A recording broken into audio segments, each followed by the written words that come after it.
So guys, for the first step, you want to make sure that OneDrive is not running. So in the bottom right of your taskbar, you want to find OneDrive. If you don't see it here, then click on the arrow and you might see it here.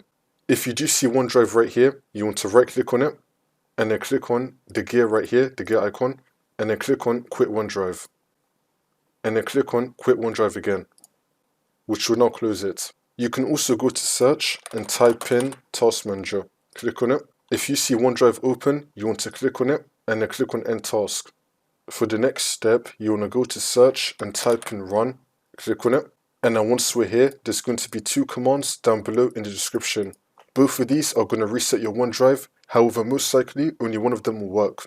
So you want to try them both. So for the first one, highlight it, Ctrl-C to copy it, and then paste it right here. Ctrl-V to paste it, and then click on OK.